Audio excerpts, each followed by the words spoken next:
All right, people, we're talking the association. This is game two of the Orlando Magic Boston Celtics series, and basically a repeat of game one. I really don't see it being that much different. We'll talk about who played well and how the game went, but the TLDR in this one, guys, the Magic are they're just short one guy. Like, it's not an exaggeration. They just need one other person, one other player that can get some points. And the outcome of these games are going to be very different. All right, so the game actually ended with a final score of 109 to 100. Very close, closely contested. The Celtics were up 2 after 1. They were up 3 at halftime. All right, we're talking about a single possession game. And then in the third frame, the Celtics kind of sort of started pulling away a little bit as they kind of built the lead. I think it extended it to 10 points. And in the fourth quarter, the Magic just couldn't do enough offensively.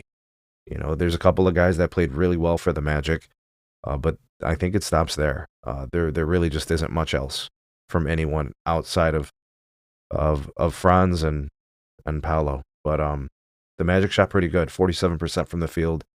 The Celtics shot 45%.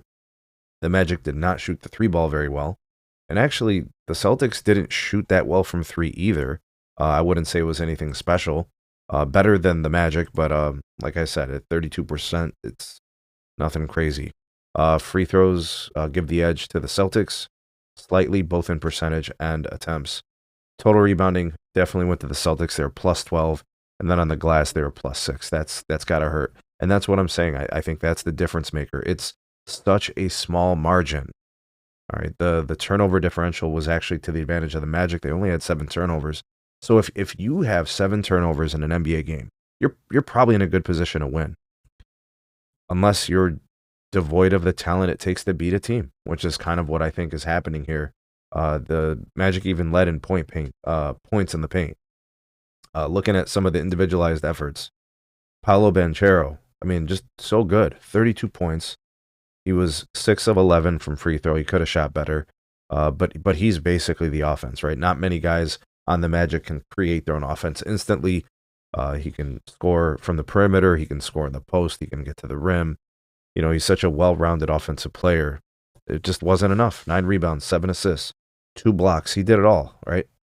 Franz Wagner, 25 points, 10 of 20 shooting. He was very good. Not great from 3, 1 for 7. Good from the free throw line, 4 of 4. Throw in, 4 rebounds, 4 assists, 2 steals. Very good effort. Wendell Carter Jr., not bad, 16 points. But that was it. Those were the 3 guys that were worth a damn in the starting 5. Corey Joseph, 7 points. KCP, 35 minutes, 3 points, dog. 0 for 6 from 3. 1 of 9 from field goal. Did have 4 rebounds. But that's just not going to get it done in the starting position. Anthony Black, 11 points off the bench.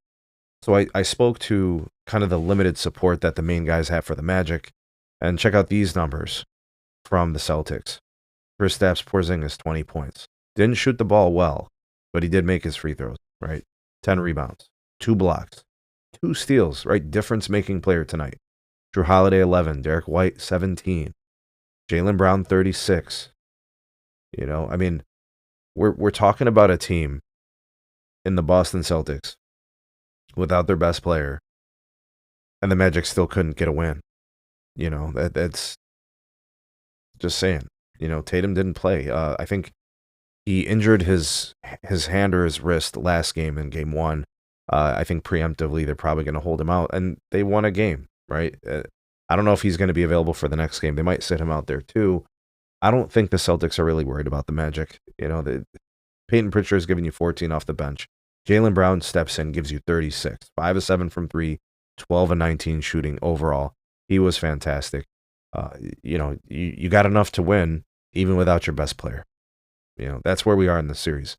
I think just the Magic just don't have the horses to keep up against a team like the Celtics, right? And maybe it's different in Orlando. Maybe it's home cooking, the Orlando Magic at home, and maybe Tatum misses game 3. Maybe the Magic can get game 3. But if the Celtics are full power, I don't think that the Magic can actually beat the Celtics. Not even in Orlando. I don't think that's going to happen. And it's not because the Magic aren't trying, and it's not because they're not any good. It's just sometimes you know what you see. Sometimes you know what you're looking at, and a team is just overmatched and overpowered, and it's just too hard to overcome some of those things. The Celtics have all pro players across basically their entire roster. They got the sixth man of the year. They got one of the most improved players. They have an NBA Finals MVP, a league caliber MVP player, Drew Holiday, a champion. Like, it's just a lot, and that's why I always say I have a lot of respect for Paolo and Wagner and the Magic as a whole, but it's just too much to overcome. The Celtics are just too good. But I'm still watching, and I'm proud to see these guys fight, and I really do like the Magic. And from a Cavs fan, it's hard for me to say that because they got a little rivalry thing going on. But, man, it's just a lot to overcome, man. Nice game from Jaylen Brown stepping up in spot duty as the main cog and the star. And Celtics can take care of business. 2 wins in Boston. The series will now shift to Orlando for 2 games, and we'll see if the Magic can maybe win Game 3 and make this thing interesting, especially if Jason Tatum ends up missing an extended time and misses another game. We'll see what happens. Let me know what you guys thought of the game. Let me know what you think of the chances are for the Magic to maybe steal Game 3, if you think whether or not Jason Tatum will be available for that and how that impacts the outcome of that game. Let me know. Drop me some comments. Like, share, subscribe. Check out some more of our videos. We'll see you guys on the next one.